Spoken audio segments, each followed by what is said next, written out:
चलिए आज हम बात करते हैं सेकेंड लॉ थर्मोडायनामिक में। एक्चुअली सेकेंड लॉ थर्मोडायनामिक कई जो है वो पहले समझा देते हैं, बाकी मैं जनरली बाद में बता रहा था जब मैं एंट्रोपी और स्पॉन्टेनियस को के रिलेशंस को प्रूव कर देता हूँ। हालांकि थर्मोडायनामिक के अंदर एक और चीज आ जाती है, मैं चलो वन बाय वन इस चीज को सबसे पहले एक्सप्लेन कर लेता हूँ कि पॉइंट है क्या। देखिए सबसे पहला limitations of first law thermodynamic क्या था, it does not tell about the direction. उसने डायरेक्शन नहीं बताई थी कि हीट की डायरेक्शंस क्या है, ए से बी है या बी से है। यानी आप ये भी बोल सकते हैं कि it does not tell about the direction of spontaneous process, कि किस डायरेक्शन में स्पॉन्टेनियस है, किस डायरेक्शन में नॉन स्पॉन्टेनियस है। हीट एब्जॉर्ब हो रही है, हीट रिलीज हो रही है, तो क्या डायरेक्शन है उसके बारे में कुछ नहीं बात करी। तो यानी सेकेंड लॉ थर्मोडायनामिक में क्या हो जाएगा, it tells the direction of flow of heat, यानी जो भी फ्लो ऑफ हीट है। देखिए बहुत सारे साइंटिस्ट ने अपने अपने लेवल पे बात करी, जैसे अपन ने कार्नोट इंजन पढ़ा है तो अपने अपने हिसाब से पढ़ा है कि हॉट से कोल्ड ही क्यों जाता है, कोल्ड से हॉट, यानी स्पॉन्टेनियस प्रोसेस है ना। यानी आप कहीं पढ़ोगे तो एक्चुअली स्पॉन्टेनियस प्रोसेस पढ़ा कौन है कि भाई always be why always be flow from hot to body to cold body, यानी क्लेसिस ने जैसे बोला था कि हॉट से कोल्ड है ना, कोल्ड से हॉट क्यों नहीं होता है, और कोल्ड से हॉट जाना भी है तो हमारे को कोई एक्सटर्नल हेल्प की जरूरत है। यदि कहीं क्लेसिस स्टेटमेंट फॉर सेकंड लॉ पढ़ते हैं तो वो यही है, यानी जो अपन ने नॉन स्पॉन्टेनियस पढ़ा है। ठीक है, फिर अपन ने कार्नोट इंजन है तो वहां पर ये चीज पढ़ चुके हैं कि कोई भी इंजन 100% परफेक्ट नहीं होता है, भले आइडियल हो या नॉन आइडियल गैस हो। यानी उसमें कई जैसे अपना कार्नोट के हिसाब से बोलेंगे, it is impossible for making any engine which is 100% efficient. तो ये सारी चीजें कर चुके हैं, यदि कहीं लैंग्वेज में पढ़ रहे हैं तो सिर्फ वो देख लीजिएगा, है ना। मैं जो बेसिक से सिंपल वे में मैं इसको समझा रहा हूँ। It tell the direction of flow of a heat, जो फर्स्ट लॉ नहीं बता रहा था। ठीक है, दूसरा चीज क्या बोला जाता है कि all natural process are irreversible. ठीक है, बात कर चुके हैं, है ना, एंड स्पॉन्टेनियस। ठीक है, क्या होते हैं, इरिवर्सिबल एंड स्पॉन्टेनियस प्रोसेस होते हैं। डन, ये अपन ऑलरेडी बात कर चुके हैं। देखिए थर्ड आता है जो हमने प्रूव किया है कि टोटल एंट्रोपी, यानी इसको क्या बोलते हैं, टोटल एंट्रोपी, और उसको मैं क्या बोल सकता हूं, एंट्रोपी ऑफ यूनिवर्स, क्योंकि टोटल का मतलब सिस्टम प्लस सराउंडिंग ही है ना। तो टोटल एंट्रोपी लिखे या एंट्रोपी ऑफ प्रोसेस लिखे या और एंट्रोपी ऑफ यूनिवर्स।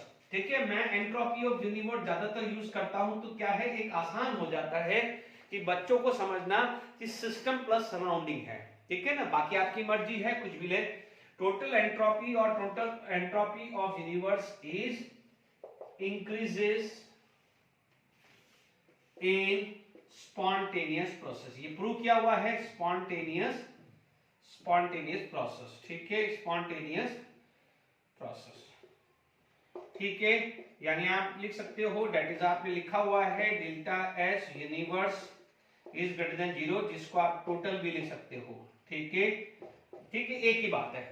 अब जो थर्ड आता है, जनरली लिखा जाता है कि अभी मैं इसके बाद लेने वाला हूं कि फ्री एनर्जी, क्योंकि मैं प्रूव करूंगा। देखिए मैं प्रूव नहीं किए बिना, देखिए ये जो फोर्थ स्टेटमेंट है फ्री एनर्जी के बाद, आप इस चीज को ध्यान रखना, ये फोर्थ अभी अपन ने प्रूव नहीं किया है। लिख लीजिए, फ्री एनर्जी ऑफ सिस्टम, किसकी, सिस्टम, क्योंकि मैं इस थर्ड लॉ के बाद फ्री एनर्जी लूंगा और फ्री एनर्जी में डेरिवेशन के बाद फ्री एनर्जी और स्पॉन्टेनिटी के बीच में रिलेशन दूंगा। जैसे ये प्रूव किया था वैसे ही प्रूव करूंगा। Free energy of system is decreases in spontaneous process. तो जो भी बात स्पॉन्टेनियस प्रोसेस के लिए आ रही है, स्पॉन्टेनियस प्रोसेस, ठीक है, ये भी अपना बाकी है, तो ये अपन आगे में करेंगे। तो these are the second law of thermodynamic. No doubt second law of thermodynamic में क्या हुआ, मोस्टली उसने बात किसके बारे में बात करी है, spontaneous and non spontaneous process के बारे में। ठीक है, ज्यादा तो सारी बात तो सारी स्पॉन्टेनियस है, यानी नॉन स्पॉन्टेनियस में कंडीशंस उल्टी कर दी है। यानी स्पॉन्टेनियस के अंदर जो भी प्रोसेस हो रहा है, जो भी चीज हो रही है नॉन स्पॉन्टेनियस में एक्सटर्नल हेल्प की रिक्वायरमेंट होगी, ये लाइन जोड़ दी है। तो ये सारी यानी जो भी स्पॉन्टेनियस प्रोसेस के बारे में जो भी सारी चीज है, it is a second law of thermodynamics. इसलिए मैंने स्पॉन्टेनियस एंट्रोपी को पहले समझा दिया है, तो आपको आसान हो गया है। यदि मैं डायरेक्टली ये लिख देता और ये भी लिखता तब तो ये बहुत बड़ी बात हो जाती है। हमने ये पहले प्रूव किया है, इसको भी हम प्रूव कर देंगे, ठीक है। हालांकि स्पॉन्टेनियस प्रोसेस के अंदर अपन ने क्या बोली थी, energy factor, energy is decreases, ठीक है, क्योंकि यहाँ वहां पर एनर्जी एंथैल्पी भी थी, बट एंथैल्पी क्या हो जाएगा, प्रूफ नहीं हुई, क्योंकि in some case delta H is negative, यानी वहां पर क्या है एनर्जी फैक्टर मिनिमम का मतलब delta H should be negative, but हमने पढ़ा था वहां लिमिटेशंस आ गई थी, melting of ice, evaporation of water, जहां पर डेल्टा एच पॉजिटिव था, इसलिए वहां पर एक करेक्शन कर दिया गया कि एनर्जी की जगह फ्री एनर्जी आ गया, कि free energy of system in spontaneous process decreases, यानी जो एनर्जी फैक्टर में पहले एनर्जी अपन ने कांस्टेंट प्रेशर पे एंथैल्पी पढ़ी थी, बट वहां पर एक लिमिटेशंस आ गया था, फिर एक नई टर्मिनोलॉजी आई है फ्री एनर्जी, इसके बारे में हम आगे बात करने वाले हैं। ये प्रूव कर चुका हूं, एंट्रोपी जिसको अपन रैंडम फैक्टर या एंट्रोपी फैक्टर भी बोलते हैं, दिस इज एनर्जी फैक्टर, दोनों डिस्कस कर चुका हूं स्पॉन्टेनियस में। अब देखिए, नो डाउट कोई भी लॉ बना है और लिमिटेशन नहीं हो तो ये पॉसिबल ही नहीं है, ठीक है, यानी इसकी भी एक लिमिटेशंस होती है, जनरली लिखाई नहीं जाती, बट ठीक है आप लिख सकते हैं कि limitations of second law of thermodynamic. यदि मैं limitation of second law of thermodynamic की बात करूं तो क्या है, आप इसने सारी बात कर ली, बट इट, ठीक है, it does not tell about rate of reaction, यानी कितने टाइम में रिएक्शंस कंप्लीट हो रही है, क्या रेट है, स्लो है या फास्ट, इसके बारे में सेकंड लॉ ऑफ थर्मोडायनामिक ने नहीं बताया है। लिख लीजिए, बहुत ज्यादा दिमाग नहीं लगाना है, ठीक है। अब आपके पास आता है थर्ड लॉ ऑफ थर्मोडायनामिक, ठीक है, इसको भी मैं कंप्लीट कर देता हूं, हालांकि मैं एंड में लिखा था बट मैं यहीं लिख देता हूं। थर्ड लॉ ऑफ थर्मोडायनामिक, ठीक है, एंट्रोपी से रिलेटेड है ना, तो मैं फ्री एनर्जी पढ़ाने से पहले एंट्रोपी वाली जो चीजें हैं वो सारी खत्म कर देता हूं। बोला जाता है कि entropy of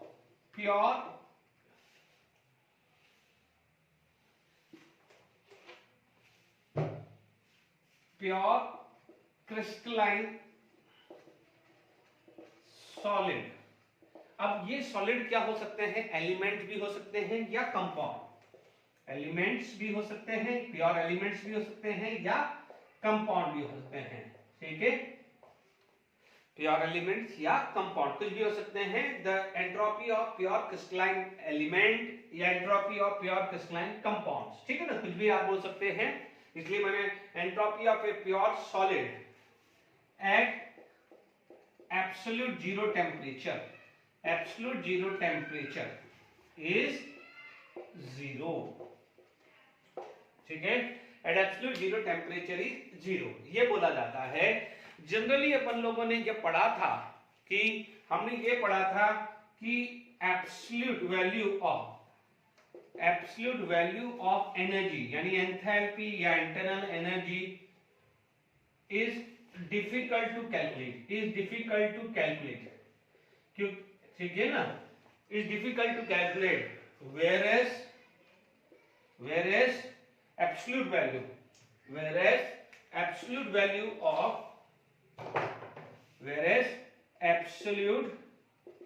value of entropy increases, can be calculated। अब आप बोलोगे ये कैसे, नो डाउट एंथैल्पी या इंटरनल एनर्जी में इंटरनल एनर्जी भी जोड़ सकता हूं, क्योंकि इंटरनल एनर्जी से ही एंथैल्पी रिलेटेड है, और internal energy it is the sum of mostly potential plus kinetic. यदि मैं इंटरनल एनर्जी की बात करूं तो इंटरनल एनर्जी क्या होता है, पोटेंशियल प्लस काइनेटिक, ठीक है। अब मान लीजिए मैंने जैसे बोला है कि एट एब्सोल्यूट जीरो टेम्परेचर, तो T is equal to 0 kelvin, जिसको आप बोलते हो एब्सोल्यूट जीरो टेम्परेचर, पढ़ाया हुआ है गैस स्टेट में, तो आप उसमें पढ़ा हुआ है गैस स्टेट में कि 0 केल्विन पे काइनेटिक एनर्जी क्या होती है, 0। तो अब आप देखो ये जीरो आपने कैलकुलेट करी ना, जीरो भी तो कोई नंबर ही तो है, कैलकुलेट ही तो हुआ, जीरो मींस जीरो, तो ये जीरो है बट पोटेंशियल एनर्जी जीरो है। तो आपने यहाँ पर जैसे डेल्टा यानी इंटरनल एनर्जी आपने करेक्टली नहीं कैलकुलेट कर पाए, तो जब ये नहीं हुआ है तो एंथैल्पी भी करेक्टली नहीं मेजर हुई। अब आप देखो ये क्या है, एंट्रोपी। एंट्रोपी जो है वो डायरेक्टली प्रोपोर्शनल होती है रैंडमनेस, है ना। अब आप देखो रैंडमनेस से यानी आप बोलोगे T = 0 केल्विन, काइनेटिक एनर्जी 0, इसका मतलब जो गैसेस का जो फ्री मोशन था वो तो खत्म हो गया ना। तो अब आप देखो यहां पर क्या होगा कि मॉलिक्यूलर मोशन भी 0 हो गया, तो रैंडमनेस क्या हो जाएगी, 0 होगी, तो एंट्रोपी क्या हो जाएगी, 0 होगी कि नहीं होगी। Is it clear?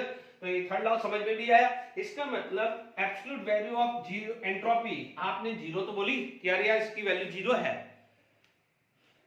ठीक है, तो एटलीस्ट कैलकुलेट तो हुई ना। इसलिए बोला जाता है कि absolute value of enthalpy is difficult to calculate whereas it can be at absolute value of entropy can be calculate. तो इसके एग्जांपल भी मैंने यहां पर आपको समझा दिया है। तो I hope first law, second law और लिमिटेशन जो है वो आपको अच्छे से क्लियर हो गया होगा। चलिए अब फ्री एनर्जी हम करते हैं। Free energy, Gibbs free energy यानी Gibbs is the name of sign थी। देखो ये जो फैक्टर है इंट्रोड्यूस कहां आया कि जहां पर कभी मान लीजिए एंट्रोपी ऑफ सराउंडिंग आप कैलकुलेट नहीं कर पाए, या मतलब जहां पर एंट्रोपी का क्राइटेरिया नहीं आ पा रहा है, नहीं मेजर कर पा रहे, क्योंकि entropy of universe for the spontaneous process हमें चाहिए ग्रेटर देन 0।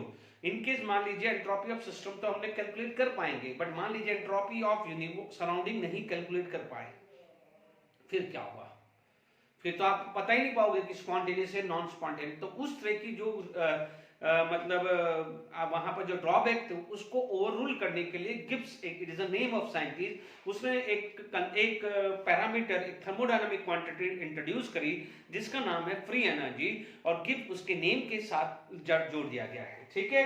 तो क्या है, तो आप ये क्या बोलोगे, it is thermodynamic quantity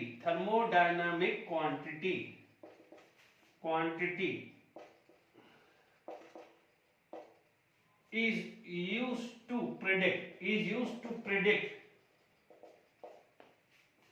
used to predict the spontaneity of process, spontaneity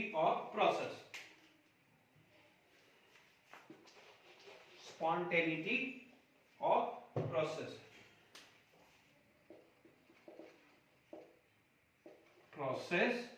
या तो प्रोसेस लिख दीजिए, या कोई केमिकल रिएक्शंस है तो केमिकल रिएक्शंस के लिए लिख दीजिए। It is the thermodynamic quantity is used to predict the spontaneity of process. हालांकि ये जो है ये कांस्टेंट प्रेशर पे होगा, हालांकि मैं जब गिब्स हेल्महोल्ट्ज इक्वेशन लूंगा तो वहां पर लिखवा दूंगा कि this is eight constant pressure, ठीक है। इसकी दूसरी डेफिनेशन है, हालांकि मैं ये प्रूव भी करूंगा, ठीक है, और वी कैन से आप बोलोगे it is the available energy, बहुत सिंपल डेफिनेशन कह रहा हूं, available energy to do maximum useful work, यानी आपके पास जितना भी एनर्जी है उसमें से कुछ एनर्जी कंज्यूम हो चुकी होगी और उस कुछ एनर्जी बची होगी, जो एनर्जी बची होगी वो यूजफुल वर्क में होगा। फॉर एग्जाम्पल मान लीजिए किसी पर्सन की सैलरी 10,000 है, 8,000 रुपीज उसको हाउस के खर्च में आएगी, जिसको आप कुछ भी नहीं कर सकते। तो जो 2,000 रुपीज है वो 2,000 रुपीज वो क्या करेगा, सेविंग अकाउंट में डालेगा या कहीं इन्वेस्टमेंट करेगा। Is it clear? तो वो 2,000 जो है वो बची कुछ एनर्जी है या अवेलेबल एनर्जी है, ध्यान रखिएगा। अब आप देखिएगा यहां पर it is minimum energy to do maximum useful work, ठीक है। यदि मान लीजिए इसमें हम बात कर रहे हैं तो हमारे पास क्या है, एक वर्ड आता है जिसको बोलते हैं total energy equal to available energy plus non available energy. अब आप देखो available energy and non available energy, इसको मैं रिलेशन प्रूव भी करूंगा, या कई बार ये भी डेफिनेशन आ जाती है, it is the capacity of system, इस डेफिनेशन को ये भी लिख सकते हैं, it is the capacity of system to do maximum useful work. ठीक है, इसको मैं लिखूंगा, कई बार ये भी लिखा जाता है कि it is the minimum energy available, है ना, मिनिमम अवेलेबल एनर्जी भी लिख सकते हैं, मिनिमम, है ना, available energy to do maximum useful work भी आ सकता है। ठीक है, मैं एक अलग से रिलेशन लूंगा ये वाले पे। ठीक है, पहले मैं ये दूसरी चीजें बात करूं, total energy is equal to available energy and plus non available energy. अब ये नॉन अवेलेबल एनर्जी क्या होती है, उसे बोलते हैं रैंडमनेस एनर्जी, यानी जिसने रैंडमनेस क्रिएट करी थी, यानी जो सिस्टम ने हीट एब्जॉर्ब करी थी, यानी जिसने एंट्रोपी लाया था, सिस्टम की एंट्रोपी जिससे हम कैलकुलेट करते हैं, उसे बोलते हैं रैंडमनेस एनर्जी या रैंडम एनर्जी। ठीक है, अब आप देखो रिप्रेजेंटेशन हुआ है, तो ये H आ गया है, अवेलेबल एनर्जी G है। आप ध्यान से समझ लीजिए, हम लोग पढ़ते थे कि S is equal to Q by T। ठीक है, तो ये आ जाएगा TS आएगा। Is it clear? अभी अपन चेंज नहीं लिख रहे हैं, क्योंकि जहां भी चेंज आएगा तो डेल्टा S आएगा, वो मैं अभी आगे लेने वाला हूं, डोंट वरी। तो आपके पास G क्या हो जाएगा, it is equal to H minus TS। ठीक है, तो this is the free energy. ठीक है, फ्री एनर्जी आप ढंग से समझ सकते हैं, it is equal to G H and TS। ठीक है, ये क्या थी आपकी अवेलेबल एनर्जी, ये क्या थी अवेलेबल एनर्जी, ये क्या थी टोटल एनर्जी, और ये क्या थी यूज्ड एनर्जी या नॉन अवेलेबल, ये क्या है रैंडमनेस एनर्जी।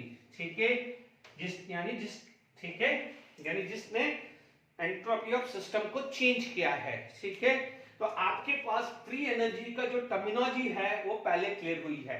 ठीक है, ये वाली चीज को मैं प्रूव करूंगा, आप इस चीज को प्रूव करूंगा, अभी आप इस चीज पे चलते रहिए, अभी डेफिनेशन को समझ लिए, ये भी मैं लूंगा और ये भी लूंगा। ठीक है, यानी आप देखोगे जो बच गई एनर्जी, यानी आपके पास टोटल 10,000 सैलरी थी, 8,000 घर के खर्च में कर होगी, इसका कुछ भी नहीं होगा, क्योंकि जब घर में सैलरी आएगी तो घर का खर्च भी तो आएगा। तो आप जो 2,000 बच गया है उसका आप क्या क्या कर सकते हो। ठीक है, इसके लिए दूसरी टर्मिनोलॉजी ये भी होती है, इसको ये भी बोला जा सकता है कि expansion and non expansion work. ठीक है, तो मैं जब ये लूंगा तब मैं बात करूंगा। ठीक है, तो तभी अपन ये चीज को ध्यान में रखें। ओके, अब देखिए यहां पर इसी चीज को आगे लेके चलते हैं। ठीक है, तो मेरे पास मान लीजिए कि ये रिलेशंस आ गया है। ठीक है, G is equal to H minus T delta है। ओके, अब मान लीजिए मुझे स्मॉल वर्क करना है, स्मॉल चेंज, स्मॉल हल्की सी है, तो मैं क्या करूंगा, इसको dg ले लूंगा। ठीक है, ये आ जाएगा dH माइनस, अब आप देखो dTS आ जाएगा। आप हमने हमेशा पढ़ा है कि differentiation of A two variable, differentiation of first variable keeping second constant plus differentiation of second variable keeping first constant, यही है ना, ये पढ़ा हुआ है। इसको आप ऐसे भी कर सकते हैं या ऐसे भी रिप्रेजेंटेशंस कर सकते हैं कि a डेल्टा b प्लस, ये टोटल चेंज आता है, ये स्मॉल चेंज आता है, स्मॉल, ये d का मतलब स्मॉल है, या कई बार डेल्टा भी लिखते हैं। ठीक है बच्चों, ये टोटल चेंज आ जाता है। एक ही बात, इसमें प्रॉपर्टीज में कोई फर्क नहीं आने वाला है, कोई फर्क नहीं आने वाला है, ये चीज का ध्यान रखना है। तो अब आ जाइए, यहां पर आपके पास dg is equal to dH minus dt, नहीं पहले इसको मैं अलग से लिख दूं, चेंज वाले को पीछे लिखते हैं पहले, है ना, s dt कर देता हूं, यानी ये है माइनस tds, है ना, तो यही वाला है माइनस, पहले तो क्या करा, फर्स्ट वेरिएबल चेंज dt, फिर s कांस्टेंट, फिर क्या जाएगा सेकंड वेरिएबल फर्स्ट कांस्टेंट, हमेशा ध्यान रखना। ठीक है, आपके पास ये आ गया है। अब हम बात करते हैं from first law thermodynamic, FLOT। First law thermodynamic क्या बोलता है कि delta H is equal to, not delta H, it is delta U, du is equal to dq plus pdv, है ना, हल्का सा लिखे, या q भी लिख सकते हो या dq भी लिख सकते हो, तो इसमें कोई दिक्कत नहीं है ना, ये पढ़ा हुआ है। ठीक है, आप आपने फ्रॉम सेकंड लॉ थर्मोडायनामिक अभी थोड़ी देर पहले पढ़ा था, क्या पढ़ा था कि ds is equal to dq by t आ जाता है, dq बाय t आता है, ये दोनों पढ़ा है ना, आप यही पढ़ते थे ना, delta s equal to q reversible by t, ठीक है ना। तो स्मॉल भले चाहो तो इसको q लिखना चाहो तो q लिख दीजिए, इसमें कोई बड़ी बात नहीं है, आपको q लिखना है तो ये क्या हो जाएगा q बाय t आ जाएगा, है ना। तो कोई प्रॉब्लम वाली बात नहीं है, यदि आप बोलते हो कि dq नहीं लिखना चाहते हैं तो आप q भी लिख दीजिए, इसमें कोई बड़ी बात नहीं, ठीक है ना। तो मैंने ये लिख दिया ds, ठीक है, इसी रिलेशंस पे अपन चल रहे हैं। अब आप देखो आपके पास ये है तो वन बाय वन चलते रहिए, एक ये आ गया है, ये सेकंड आ गया है और ये थर्ड मैंने लिख दिया, ये तीनों चीज आपको पता है, ये यहां से आई, ये फर्स्ट लॉ थर्मोडायनामिक में पढ़ चुके हैं। P डेल्टा V को मैंने क्या कर दिया है, PdV कर दिया है। Is it clear to all of you? तो आपके पास ये भी क्लियर हो गया है। ओके, मैंने गलत किया हुआ है, यहां पर माइनस PdV है, क्यों? क्योंकि delta U is equal to Q plus W and delta U is equal to Q minus P delta V, ये फर्स्ट लॉ थर्मोडायनामिक पढ़ा हुआ है। डन, ठीक है। अब आपके पास ये आ गई है, अब वन बाय वन यूज करते रहिए। चलिए पहले क्या करें, फ्रॉम फर्स्ट एंड सेकंड का यूज करें। तो अब आप देख लीजिए फर्स्ट और सेकंड है, बट मान लीजिए मुझे DH भी तो चाहिए, DH वाली क्वेश्चन भी चाहिए, तो DH की जगह मैं ये भी कर सकता हूं, DH भी तो पता है, delta H equal to delta U plus PV, not PV, delta H equal to U plus PV, DH equal to DU plus DPV। बहुत अच्छी क्वेश्चन है क्योंकि आगे रिलेशन इसी पे बेस आएगा, है ना। तो अपन क्या कर सकते हैं कि DH equal to DU plus VDP plus PDV, है ना। ये क्वेश्चन 4 हो गई, ठीक है, ये क्वेश्चन 4 हो गई, ठीक है। तो इसको मैं हटा देता हूं, ठीक है, ये मैंने थोड़ा साइड में लिख दिया है, आप इसके नीचे ये लिख दीजिएगा बच्चों, ठीक है, इसके नीचे ये लिख दीजिएगा। चार इक्वेशंस आपके पास आ गई, वन बाय वन लेते हैं। पहले फर्स्ट एंड फोर लेते हैं, पहले फर्स्ट एंड फोर लेते हैं। तो DH की जगह क्या रखेंगे, DG, ये आ गया है DU plus VDP plus PDV minus SDT minus TDS, ठीक है, यहां आ गया, यानी इसकी जगह मैंने ये रख दिया है, ठीक है। तो देख लीजिए मैंने ये रखा हुआ है। चलिए अब आप देखिए इसमें एक चेंज कर लेते हैं पहले, क्योंकि अपन को DU की जगह रखना है। तो DU की जगह मैं क्या रख सकता हूं, ये आ गया है, ठीक है, put DU from equation second, ठीक है। अब DU कहां है, यहां है, तो अब आप देख लीजिए DG is equal to DU। अब DU क्या है, Q minus PDV plus VDP plus PDV minus SDT minus TDS। Done, ठीक है ना, इसकी जगह मैंने रखा है ये, ठीक है। अब आप देखो क्या क्या कैंसिल हो रहा है, आपका ये कैंसिल हो जाएगा, ओके। अब आप देखो ये यहां पर आपके पास ये आ गया है, Q ले लेता हूं, चलो, है ना, Q ले लेता हूं, यहां से Q ले लूं। चलिए, put the value of Q from equation third, ठीक है, इक्वेशन थर्ड में से ले लेता हूं, ठीक है। तो अब आप देखो ये Q क्या हो जाएगा, इसको मैं Q ऐसा भी लिख सकता हूं, Q TDS, तो इसको थर्ड लिख देते हैं, ये वाले को थर्ड लिख देते हैं, डन, यहां से, और Q TDS, ठीक है। तो अब आप देख लीजिए आपके पास क्या हो गया है, ठीक है, DG। अब आप देखो Q क्या है, मैं चाहता तो एक साथ लिख देता बट बहुत कंफ्यूजन आ जाएगा। Q की जगह आपने क्या लिखा है, TDS plus VDP minus SDT minus TDS, ठीक है। अब टीडीएस टीडीएस कैंसिल हो गया तो आपके पास क्या हो जाएगा, dg is equal to V DP minus S dt, V DP minus S dt। ये वेरी वेरी इंपॉर्टेंट इक्वेशंस हैं, ठीक है। मान लीजिए ये फिफ्थ लिया है, ये वेरी वेरी इंपॉर्टेंट इक्वेशन है। Is it clear to all of you? ये क्या है आपके पास, वेरी इंपॉर्टेंट इक्वेशन है, ठीक है। यहां तक क्लियर हो गया है। अब आपको जो भी आगे आएगी, देखिए इसमें मैं गिब्स हेल्महोल्ट्ज इक्वेशन इमीडिएटली इसके बाद करूंगा, ठीक है। ये वाली इक्वेशन मैं वहां पर भी यूज करूंगा जहां पर आपका इक्विलिब्रियम कांस्टेंट आएगा, यानी relation between equilibrium constant and delta G, तो वहां पर भी यूज करूंगा। तो इसलिए ध्यान रखना है कि मैं डायरेक्टली यदि ये लिखता हूं तो आपको ये गड़बड़ी नहीं होनी चाहिए कि ये कहां से आई है, ठीक है ना।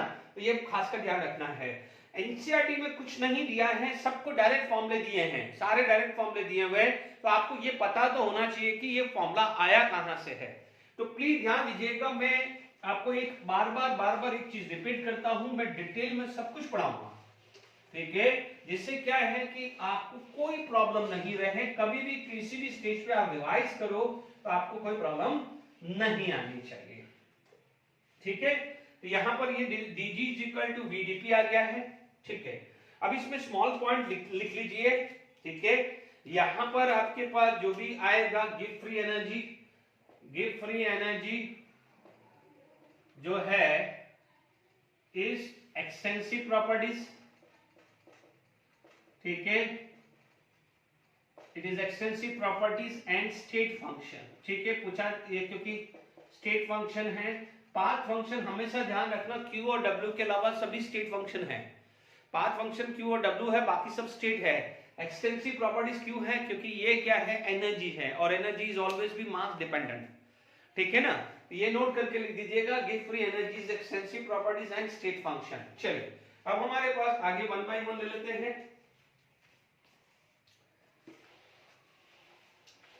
ठीक है।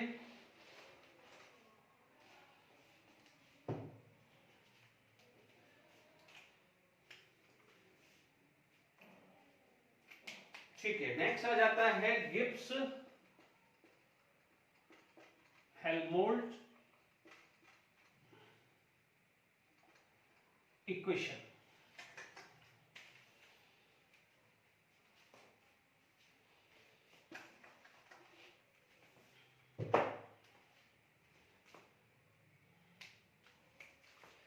ठीक है, इस पे बेस बहुत क्वेश्चंस आएंगे। चलिए अब देखिए यहां पर आ जाइए, गिब्स हेल्महोल्ट्ज इक्वेशंस करना है। देखिए वी नो दैट क्या क्या है, dg is equal to V DP minus S dt, ये प्रूव कर चुके हैं अपन, ठीक है। अब आप देखिए जो भी टर्मिनोलॉजी है, डेल्टा जी एट कांस्टेंट प्रेशर होता है, तो यदि आप डेफिनेशन में ऐड करना चाहें, ठीक है, यानी आप ध्यान रखना कि यहां पर कंडीशन कांस्टेंट प्रेशर होती है। नो डाउट यदि इक्विलिब्रियम भी ऐड कर दूं, यदि इक्विलिब्रियम भी डाल दूं, तो फिर क्या हो जाएगा, constant pressure and constant temperature. तो अभी मैं इक्विलिब्रियम तो बाद में लूंगा, ठीक है। तो एट कांस्टेंट प्रेशर होगा, तो एट कांस्टेंट प्रेशर क्या हो जाएगा, dp इज इक्वल टू 0, ठीक है। तो आपके पास dg आ जाएगा is equal to minus S dt, dg is equal to minus S dt। तो ये रिप्रेजेंटेशन होता है dg by dt is equal to minus S. ध्यान दीजिएगा मैंने हमेशा बताया है कि यहां पर P लिखा जाएगा, यानी here the pressure is constant, ठीक है। इसके साथ से देखेंगे तो मेरे पास dg बाय dt, यदि मैं यहां पर डेल्टा g करूं, यहां पर g है तो s है, तो यहां डेल्टा g है, तो I can write it is equal to minus delta s। इसको मैं क्या लिख सकता हूं, माइनस डेल्टा s, ठीक है।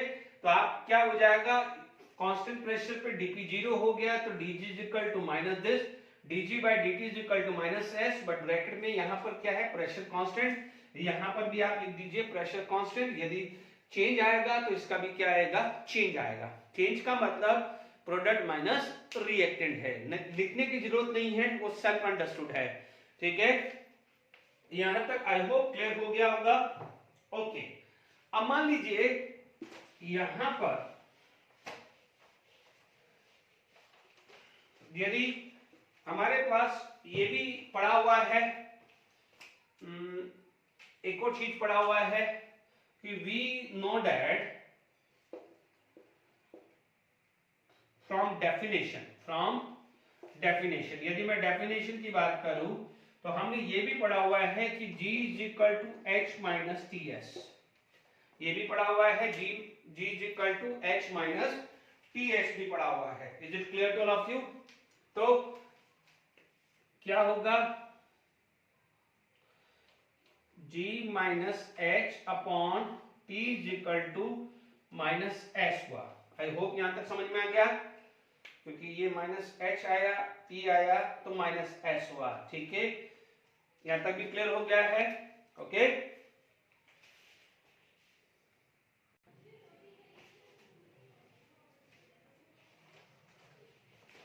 ठीक है। तो यहां पर अपने पास क्या आ रहा है,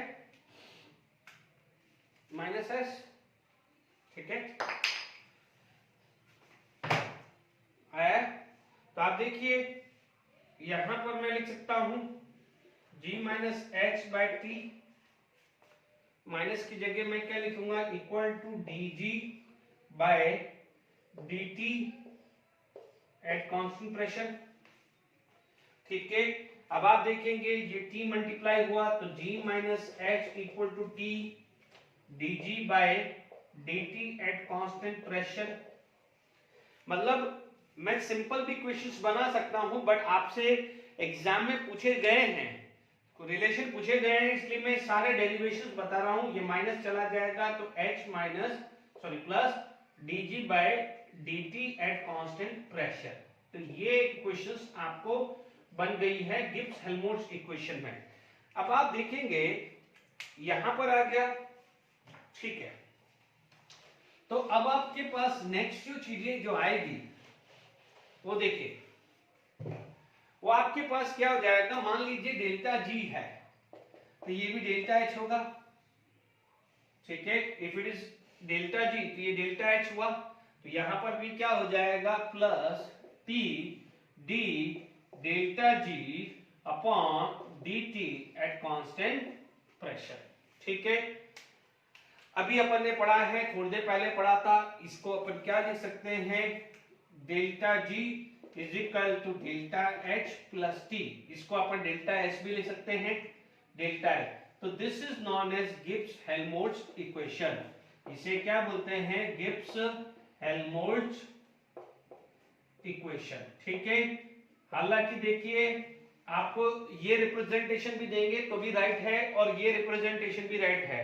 आपसे पूछा जा सकता है कि विच इज करेक्ट रिलेशनशिप, तो आप देखेंगे ये भी करेक्ट रिलेशनशिप है, ये भी करेक्ट है, ये भी करेक्ट है, ये चेंज के लिए है और ये सिंपल के लिए है, ये भी ध्यान रखना है। इसीलिए क्या होता है कि जब जेडब्ल्यू एडवांस की तैयारी या मेंस या नीट में क्वेश्चंस कर रहे हो तो ऑप्शंस आएंगे, तो कई बार बच्चों के दिमाग में यही रिलेशंस होता है या ये याद होता है, उनको ये पता नहीं होता, बट ये ऑप्शंस में होंगे, इसीलिए मैंने ये डेरिवेशंस करवाए हैं।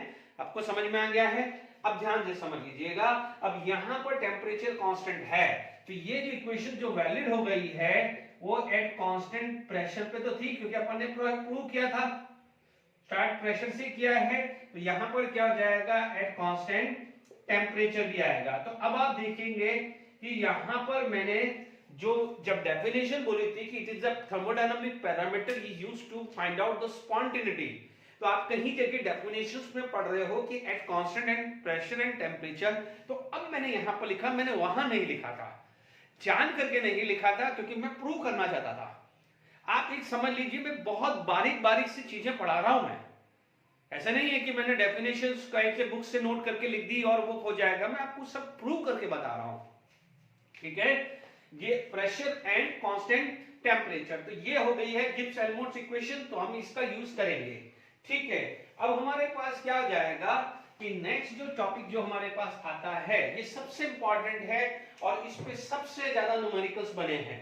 ठीक है, इसको क्या बोला जाता है ना, give free energy change, give free energy change and spontaneity, spontaneity. Spontaneity. यानी आपको डेल्टा जी, अभी मैंने क्या कहा था, डेफिनेशंस क्या पढ़ी थी कि it is the thermodynamic parameter is used to predict about the spontaneous process. ठीक है, ये सबसे इंपॉर्टेंट सेक्शन है, इस पे से नंबर ऑफ टाइम क्वेश्चंस बने हुए हैं, ये रिलेशन ध्यान रखना है। ठीक है, हमारे पास ये ध्यान रखना है, इसको मैं यूज करूंगा इसलिए मैंने एंड तक रखा है, गिब्स हेल्महोल्ट्ज इक्वेशंस। ठीक है, अब आप देखिए कि जहां पर यदि एंट्रोपी ऑफ सराउंडिंग आप निकाल नहीं पाए, सपोज एंट्रोपी ऑफ सराउंडिंग निकाल नहीं पाए, तो आपको ये तो पता है कि डेल्टा एस टोटल या यूनिवर्स जो भी लिखना है equal to delta S system plus delta S surrounding. ठीक है, अपने एंट्रोपी सिस्टम की कब चेंज होती है, जब हीट इनटेक होती है, यानी सिस्टम ने ऐड हुई है तो सराउंडिंग में क्या हुई है, लॉस हुई है। यानी आप बोलोगे कि सपोज ये सिस्टम है और सराउंडिंग है, तो आप देखोगे यहां पर क्यों अमाउंट की हीट रिवर्सिबली इंट्रोड्यूस हुई थी, याद आ रहा है। ठीक है, अब मान लीजिए यहां पर आपके पास क्या है, टेम्परेचर कांस्टेंट है, तो आप देखेंगे यहां पर आ जाएगा delta S, sorry surrounding, delta S surrounding की बात कर रहा हूं, तो ये आ जाएगा माइनस क्यू बाई टी आया, टी। ठीक है, तो इसको मैं लिख सकता हूं minus delta H by T. ठीक है, यदि मान लीजिए फेज ट्रांसमिशन है या इक्विलिब्रियम प्रोसेस है, तो वहां पर क्या हो जाएगा, क्यू को आप डेल्टा एच लिखते हैं, वो एंट्रोपी के लास्ट लेक्चर में हमने डिस्कस किया था। ठीक है, यहां पर वो टेम्परेचर होगा, इक्विलिब्रियम टेम्परेचर हो जाएगा, डन। ठीक है, ये चीज पता चल गई है आपको, तो ये क्या हो जाएगा, ये फर्स्ट इक्वेशन पता ही है, ये सेकंड है, तो आप क्या लिख सकते हैं कि फ्रॉम फर्स्ट एंड सेकंड, यदि मैं फर्स्ट और सेकंड को कोरिलेट करूं तो मेरे पास क्या होगा कि डेल्टा एस टोटल या यूनिवर्स, बट ठीक है, equal to delta S system minus delta H by T, लिख दूंगा सिंपल, टी मल्टीप्लाई कर दीजिए, T delta S universe is equal to delta S system into T minus delta H होगा ना, T इधर भी मल्टीप्लाई हुआ और टी यहां कर दिया मैंने, एक स्टेप कम लिख दी फटाफट से करने के लिए। अब आप देखो ये कांस्टेंट है डेल्टा एच, जो लॉस हुई है वो सिस्टम को ही गेन हुई है। डेल्टा एच एनर्जी यदि सराउंडिंग ने लॉस की तो डेल्टा एच एनर्जी ही उतनी ही की, तो उतनी एनर्जी सिस्टम ने भी की। तो अभी आप इसको पढ़ा है, अपन ने क्या लिखा है, delta G is equal to delta H minus T delta H, ये पता है हमारे को, गिब्स हेल्महोल्ट्ज इक्वेशन। तो आप देख लीजिए इसके अंदर क्या हो जाएगा, ये कांस्टेंट था, ये जो एनर्जी सराउंडिंग ने लूज करी वही सिस्टम ने, इसकी जगह माइनस डेल्टा जी सिस्टम लिख सकता हूं, ये टी डेल्टा एस यूनिवर्स हुआ। ओके, अब आप देखो delta G system equal to minus T delta S surrounding, ये हुआ, delta G system is equal to minus T delta S surrounding हुआ, डन। यहां तक आ गया है, मैंने यहां तक प्रूव कर दिया है आपको। ठीक है, मोस्ट प्रोबेबली शायद ये टॉपिक के बाद ही मेरे को वाइंड अप करना पड़ेगा, ध्यान दीजिएगा न्यूमेरिकल जो भी होंगे वो सेकंड पार्ट में ही आ पाएंगे, ठीक है ना।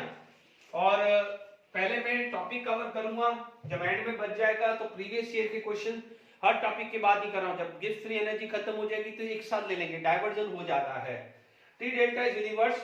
तो अब आप देखिए हमने क्या पढ़ा हुआ है कि फॉर स्पॉन्टेनियस प्रोसेस, यदि आपको पता होगा, और ये सेकंड लॉ थर्मोडायनामिक का भी स्टेटमेंट है, फॉर स्पॉन्टेनियस प्रोसेस ये बात करेंगे तो delta S universe greater than 0 है, पढ़ा हुआ है, ये सेकंड लॉ थर्मोडायनामिक भी है। डेल्टा यूनिवर्स बोल दो, डेल्टा एस प्रोसेस बोल दो, डेल्टा एस टोटल बोल दो। तो अब आप देखो ये क्या हुआ है, ये पॉजिटिव हो गया, तो पॉजिटिव हो गया तो delta G system less than 0 हो जाएगा, डेल्टा जी सिस्टम क्या हो जाएगा, लेस देन 0 हो जाएगा, ये पढ़ा हुआ है, हमने पढ़ा हुआ है। सेकंड क्या हो जाएगा, for non spontaneous process, for non spontaneous process ठीक है, क्या पड़ा है उसका उल्टा कर दीजिए, delta S universe less than 0 है।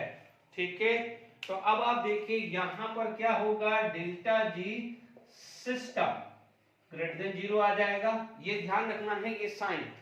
ठीक है, तीसरा कंडीशन आप देख लीजिए ना, तो ये क्या हो जाएगा, माइनस माइनस प्लस हो जाएगा, ये प्लस है तो प्लस माइनस क्या हो जाएगा, माइनस हो जाएगा। ये अभी आप इस साइन से ही पढ़ रहे हैं। अब मान लीजिए थर्ड केस आपके पास आता है कि फॉर रिवर्सिबल या इक्विलिब्रियम रिएक्शन, फॉर रिवर्सिबल या equilibrium process.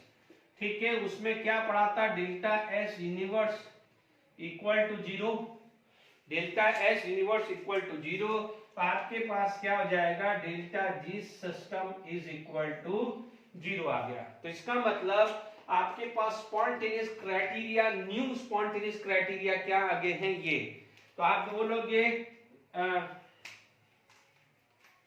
New spontaneity criteria. ठीक है, अब आप ध्यान से समझ लीजिए, अब ये क्राइटेरिया नहीं रहे, अब ये आ जाएंगे क्राइटेरिया, है ना, क्राइटेरिया, सॉरी यहां पर आप बात करेंगे non spontaneous, new spontaneous criteria. ठीक है, क्या हो गए हैं, पहला delta G less than 0, second क्या आ गया है, डेल्टा जी ग्रेटर देन 0, थर्ड क्या आ गया है, डेल्टा जी इक्वल टू 0। ध्यान रखना है ये सिस्टम का है। ठीक है, तो ये किसके लिए हो जाएगा, स्पॉन्टेनियस प्रोसेस। ठीक है ना, तो ये किसके लिए आ जाएगा, नॉन स्पॉन्टेनियस के लिए। ये किसके लिए आ जाएगा, इक्विलिब्रियम के लिए। ठीक है, ये क्या हो जाएगा, इक्विलिब्रियम के लिए आ गया है। अब आपका क्राइटेरिया सिर्फ इस पे बेस्ड है, नो डाउट इस पे बेस्ड मैं न्यूमेरिकल पे डिस्कस करूंगा कि at what temperature it is equilibrium, यदि कौन सा टेम्परेचर पे इक्विलिब्रियम है, ग्रेटर देन लेस देन, तो मैं डिस्कस करेंगे। पहले चीजें समझ लेते हैं सारे क्राइटेरिया को। ठीक है, तो न्यू स्पॉन्टेनियस क्राइटेरिया आ गया है। चलिए अब हम जो क्राइटेरिया, स्पॉन्टेनियस क्राइटेरिया जो है वो हम गिब्स एल्मोस इक्वेशंस के बेसिस पे भी लेके चले, यानी यहां पर ये तो पता चल गया, ये प्रूव कर दिया है कि डेल्टा जी से ही हम पता कर सकते हैं। ठीक है, यानी हमने जो फोर्थ पॉइंट लिखा था, एक्चुअली फोर्थ पॉइंट मैंने एडिशनल डाला है।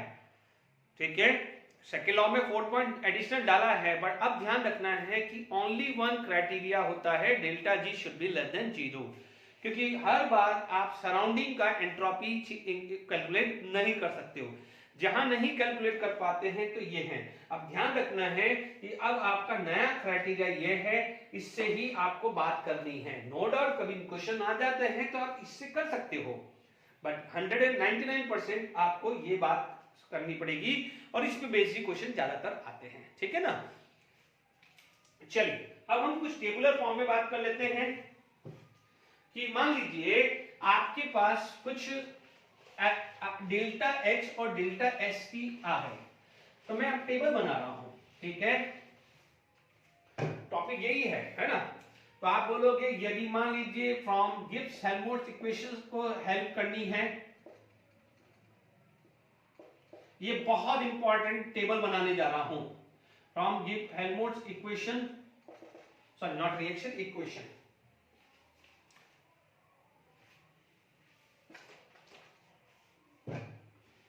ठीक है, पहले जो थ्योरेटिकल पार्ट है वो खत्म कर लेते हैं। आपको ये पता है delta G is equal to delta H minus T delta. अब इस पे बेस में बात करूंगा, है ना, पहले जितना भी थ्योरेटिकल है वो खत्म कर लेते हैं। आपके पास क्या हो जाएगा, एक टेबल बना दिया है मैंने। अब मैं जो लैंग्वेज यूज करूंगा बच्चों, आपको उसका खासकर ध्यान रखना है।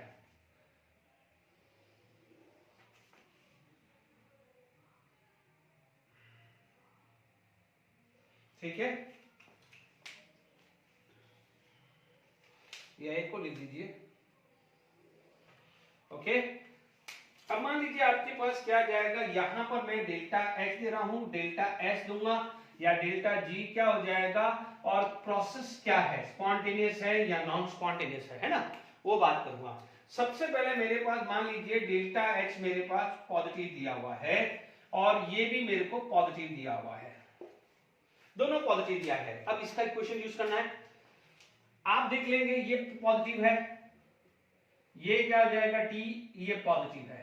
अब आप देखिएगा जो भी मैग्नीट्यूड है ये पॉजिटिव है, ये पॉजिटिव है, इसका मतलब जो भी रोल है वो किस पे चला गया है, टी पे। ठीक है, अब हमारे पास टी आ गया, मैं टेम्परेचर भी लिख देता हूं,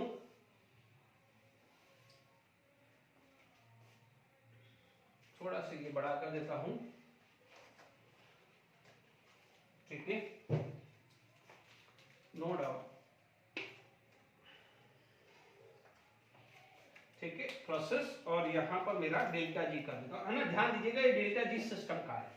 अब मेरे पास क्या हो जाएगा, यहां पर दो कंडीशन आ जाएगी, एक आ जाएगा लो टेम्परेचर और एक आ जाएगा हाई टेम्परेचर।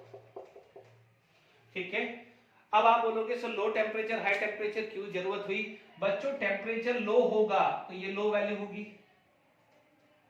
तो high minus low, high minus low, यदि टेम्परेचर लो है तो क्या हो जाएगा आपके पास, क्या होगा कि ये वैल्यू क्योंकि आपके पास ये वैल्यू चेक करनी पड़ेगी ना, तो टी पे डिपेंड हुआ, ये पॉजिटिव है, positive, high minus low, temperature low हुआ तो ये लो हो जाएगा, तो आप बोलोगे ये हाई माइनस लो, तो हाई माइनस लो क्या हो जाएगा, पॉजिटिव आएगा, तो यहां पर क्या हो जाएगा, डेल्टा जी ग्रेटर देन 0।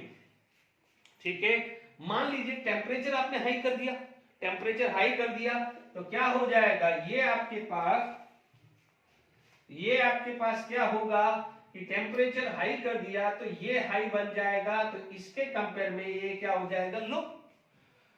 लैंग्वेज यही आएगा, हाई और लो टेम्परेचर ही आएगा। हाई टेम्परेचर ना देखे तो बॉइलिंग पॉइंट बोल देगा, यदि हाई टेम्परेचर नहीं बोलेगा तो बॉइलिंग पॉइंट बोल देगा, लो टेम्परेचर नहीं बोलेगा तो फ्रीजिंग पॉइंट बोल देगा, है ना।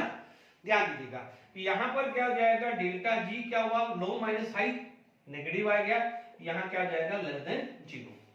ठीक है, ये वाला समझ में आया आपको? ठीक है, अभी अपन ने पढ़ा है स्पॉन्टेनियस क्राइटेरिया का, यदि आपका delta G less than greater than 0 है तो ये आ जाएगा नॉन स्पॉन्टेनियस प्रोसेस, और ये क्या हो जाएगा, स्पॉन्टेनियस प्रोसेस। ठीक है, आपसे क्वेश्चन पूछा जा सकता है, मैं पहले खत्म करूंगा फिर क्वेश्चन भी डिस्कस कर लूंगा। मान लीजिए दूसरा क्राइटेरिया, इसको प्लस कर देते हैं, है ना, इसको माइनस कर देता हूं, ठीक है, ये प्लस रखा, इसको माइनस कर दिया। अब आप समझ लो, अब मेरा ये जो चीज है सेकंड क्राइटेरिया में ये क्या चीज हो गया है, माइनस हो गया है, समझ लीजिएगा, ये माइनस हुआ है,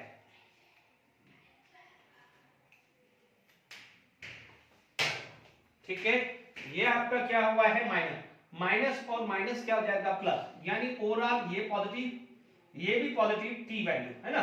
अब टी की वैल्यू लो है या हाई है उससे तो कोई फर्क नहीं पड़ने वाला, आपको टोटल रिजल्टेंट जो डेल्टा जी का आएगा वो पॉजिटिव ही आने वाला है, ठीक है ना। तो अब आप देखेंगे यहां पर क्या जाएगा, all temperature delta G is always be greater than 0, यानी कुछ भी हो जाए हर टेम्परेचर पे, भले लो हो, हाई हो, मॉडरेट हो, हालांकि मॉडरेट तो कभी बोलेगा नहीं, इट इज स्पॉन्टेनियस। यानी आपसे पूछा जाएगा कि what is the sign, delta H positive और डेल्टा एच नेगेटिव है, उस पे ऑल टेम्परेचर पे वो क्या होगा, नॉन स्पॉन्टेनियस। मान लीजिए ये थर्ड केस ले लिया, ये मैंने क्या ले लिया है, नेगेटिव ले लिया है, और ये क्या ले लिया है, पॉजिटिव। ठीक है, अब आ जाइए यहां पर, अब साइन चेंज हो चुके हैं, अब साइन चेंज हो चुके हैं, तो आप देख सकते हैं यहां पर ये डेल्टा एच नेगेटिव है, ओके, है ना, डेल्टा एच क्या हुआ, नेगेटिव। अब मान लीजिए टी ये आ गया है पॉजिटिव, ठीक है ना, ये नेगेटिव, तो ये क्या हो जाएगा, पॉजिटिव, पॉजिटिव नेगेटिव, यानी नेगेटिव माइनस टी, यानी अब मैं टी की कुछ भी वैल्यू लूं, लो लूं, हाई लूं, मेरे पास रिजल्टेंट नेगेटिव भी आने वाला है, रिजल्टेंट क्या आने वाला है, नेगेटिव भी आने वाला है। तो ये क्या हो जाएगा कि ऑल टेम्परेचर पे क्या होगा, डेल्टा जी लेस देन 0, यानी वो क्या हो जाएगा, spontaneous process, it is non as spontaneous process. Is it clear to all of you? बिल्कुल आराम से समझ में आ रहा है। इसे डेल्टा जी सिस्टम लिखना है तो लिख दीजिए, ठीक है। आप ध्यान से समझ लीजिएगा, नोट करना है तो ध्यान रखना है delta H positive, delta H negative. Positive का मतलब एब्जॉर्प्शन, इस प्रोसेस को आप बोलते हैं एंडोथर्मिक। क्या बोलते हैं? एंडोथर्मिक। माइनस का मतलब लॉस, एग्जिट, उसे आप बोलते हैं एक्सोथर्मिक। क्या बोलते हैं? एक्सोथर्मिक बोलते हैं। Is it clear? यहां पर आपके पास क्या हुआ है, ये भी टेम्परेचर हुआ, आपके पास 4 कंडीशन आ गए। अब ये नेगेटिव रखो, ये क्या करो, नेगेटिव कर दो, दोनों नेगेटिव आ गया। तो अब आप यहां पर आपके पास साइन क्या आएगा, ये क्या हो जाएगा, नेगेटिव, नेगेटिव नेगेटिव क्या हो जाएगा, पॉजिटिव। अब आप देखिए आपके पास डिसीजन आया है, ठीक है। अब मान लीजिए आपने ये पॉजिटिव आ गया, तो ये मैं माइनस हाई प्लस टी है, टी मान लीजिए लो है, एक तो ये कंडीशन, और माइन, ठीक है। यानी आप देखेंगे कि ये माइनस माइनस आपका क्या हो गया है, ये माइनस माइनस प्लस टी आ गया है। माइनस माइनस क्या हुआ है, माइनस माइनस क्या है, प्लस टी। अब मान लीजिए आपके पास 2 कंडीशन वापस आएगी, क्योंकि यहां पर तो कुछ भी रखा, कुछ भी रखू, लो रखू, तो क्योंकि यहां पर प्लस और प्लस हुआ, यहां पर क्या हुआ, माइनस और माइनस हुआ है, तो इसकी वजह से टी की कुछ भी वैल्यू करूंगा तो डेल्टा जी पॉजिटिव आएगा, यहां पर टी की कुछ भी वैल्यू रखूंगा यहां डेल्टा जी नेगेटिव आएगा। बट अब यहां पर क्या हुआ है, ध्यान से सुनो, ये माइनस ये प्लस। अब मान लीजिए ये माइनस हाई प्लस लो, एक कंडीशन ये, या लो प्लस हाई, दूसरी कंडीशन ये आएगी, ये क्या हो जाएगा, नेगेटिव, और ये क्या हो जाएगा, पॉजिटिव, ठीक है। तो आप देख सकते हैं कि लो टेम्परेचर, तो डेल्टा जी क्या हुआ है, लेस देन 0, और हाई टेम्परेचर हुआ है तो क्या है, डेल्टा जी greater than 0। Very very important table, very very important table. Exam में आपको के पास बिल्कुल टाइम नहीं है, ये टेबल जरूर देख के जाना, इतना इंपॉर्टेंट है, ठीक है। अब आप देखिए यहां पर आप देखेंगे नेगेटिव है तो इसको क्या बोलते हैं, स्पॉन्टेनियस, और ये पॉजिटिव है तो इसको बोलते हैं non spontaneous. Spontaneous and non spontaneous आपको क्लियर हो गया होगा। Is it clear to all of you? आपको समझ में आ गया है यहां पर spontaneous and non spontaneous process, ठीक है। तो आई होप यहां पर समझ में आ गया है।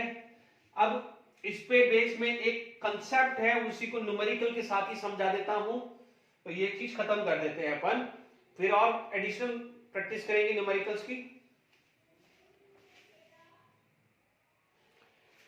फटाफट से कर लेते हैं ये 2 क्वेश्चन, फिर हम नेक्स्ट लेक्चर में ही लेंगे, टाइम हो रहा है। Delta H and delta H, unit का खास कर ध्यान रखना, ये किलो जूल होती है, ये जूल होती है, गड़बड़ी मत करना, है ना। नो डाउट डेल्टा जी निकालना है, आसान है, delta G is equal to delta H minus T delta H. इस टाइप के न्यूमेरिकल सिर्फ और सिर्फ आपका यूनिट के हिसाब से ही गड़बड़ होगा, 6030 माइनस 100 बस इंटू डेल्टा एस कितना है, मान लीजिए यहां पर टेम्परेचर जो भी है अपन को निकाल लेते हैं, ठीक है। 27 डिग्री सेल्सियस दे देता हूं, आसान हो जाएगा।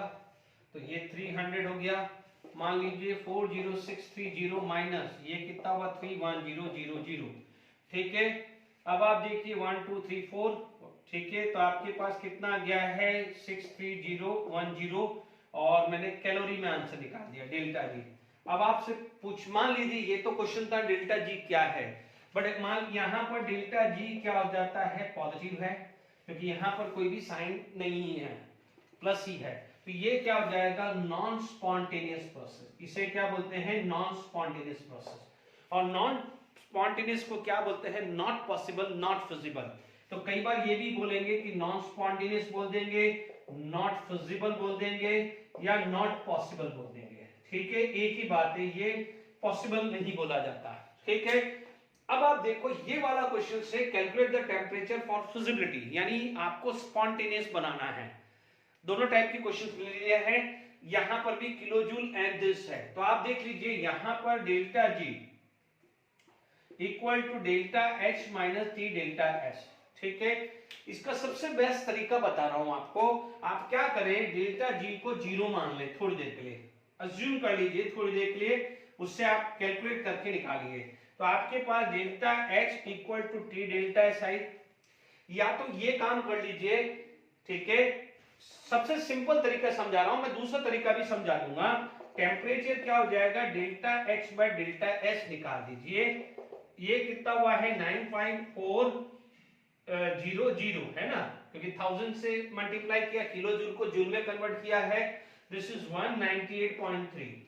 ठीक है, 198.3। तो आपके पास 9540 डिवाइडेड बाय 198.3 ये आ रहा है 481 केल्विन, है ना।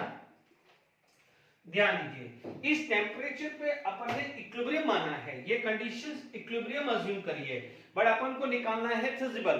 तो आप क्या बोलोगे, फॉर फिजिबल, जिसको आप बोलते हैं स्पॉन्टेनियस।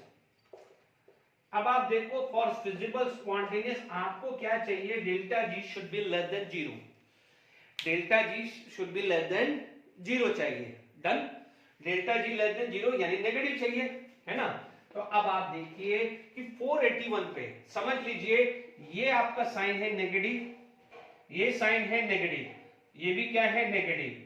अब ये नेगेटिव नेगेटिव ये क्या बन गया है, पॉजिटिव बन गया है। तो ये पॉजिटिव क्या हो जाएगा, टेम्परेचर आपका 481 है, समझ लीजिए 481 पे 0 आ रहा है, बट आपको क्या चाहिए, नेगेटिव। नेगेटिव चाहिए, इसका मतलब ये हाई चाहिए। जब ये हाई होगा तभी तो नेगेटिव आएगा। यदि ये हाई कर दिया तो पॉजिटिव आ जाएगा कि नहीं आएगा, अभी समझा कि नहीं समझा। तो इसका मतलब ये हाई करने के लिए 481 से टेम्परेचर को लो करना पड़ेगा।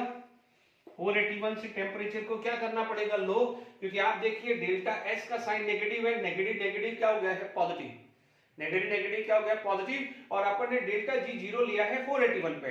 इसका मतलब 481 पे ये वैल्यू भी आपकी 481 होगी, ये भी वैल्यू क्या होगी 481 जितनी, मान के चल लेते अपन, सिर्फ समझाने के लिए लिख रहा हूं।